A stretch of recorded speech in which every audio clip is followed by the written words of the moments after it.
as gym owners, we don't want to play favorites. Heck, we don't want to admit we have favorites.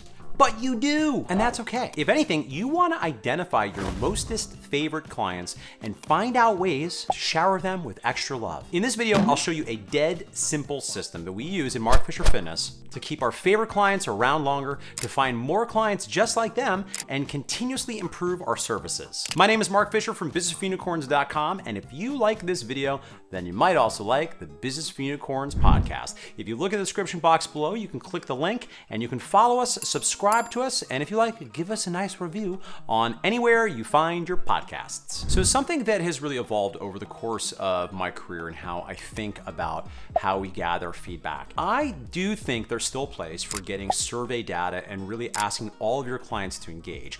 But at this point in my career, I actually think you're better off really biasing the people that you love working with. Now, you know who I'm talking about. That client, when you see their name, somewhere inside your heart, you're just like, yes, yes. We all have clients like that, and it's okay.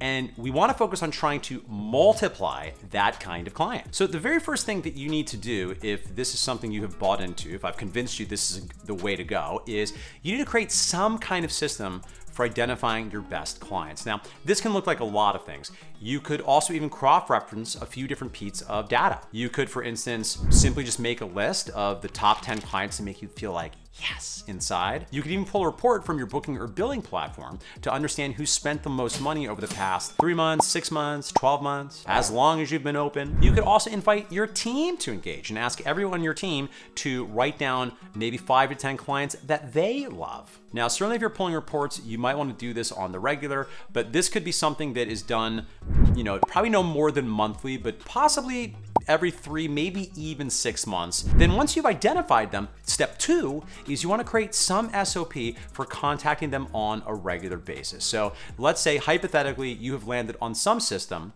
that has given you, let's call it 25 clients that you love, love, love. And here's what you want to do. You call them.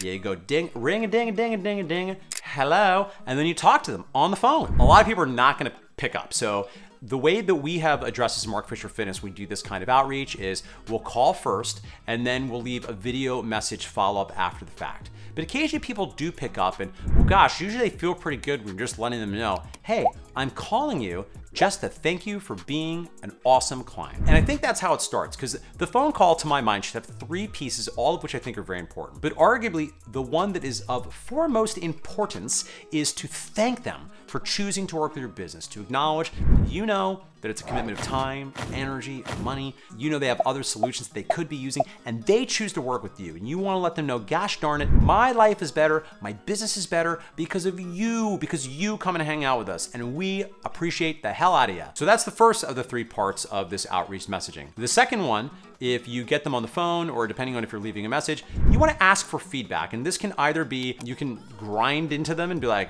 I need you to tell me one way we can improve your experience there. And as always, we want to word this the right way. It can feel safer for some people if you're asking them, is there one thing I could do to make you enjoy our experience better? Now, if you want, you could go a little bit more general. At the very least, you want to make it clear to them, as one of my mostest favorite clients, I would love for you to feel free to let me know anytime you have ideas to make our business better, because when I think about the people this business is being created for, it's you. I want you to feel free to come to me directly and know that it'll be welcomed and appreciated, because I want to make sure you're always having an awesome experience. I let them know also, this is my personal cell phone. This is not a company line, that's not wrong. Personally, for me, I know how to set my own boundaries. I know sometimes people get skittish about giving their personal cell phone to their clients. I don't care. I'm the owner of the pizza shop. I want to make sure you're enjoying my pizza. So I'm happy to have them have my phone number. People virtually rarely ever take me up on it, and the handful of times they do, well, these are one of my favorite clients. I don't care. I want to hear from them. And then finally, we thank them. We've asked for feedback, or made it safe to share feedback at any time. And then lastly, we let them know that obviously we're always looking for awesome clients just like you.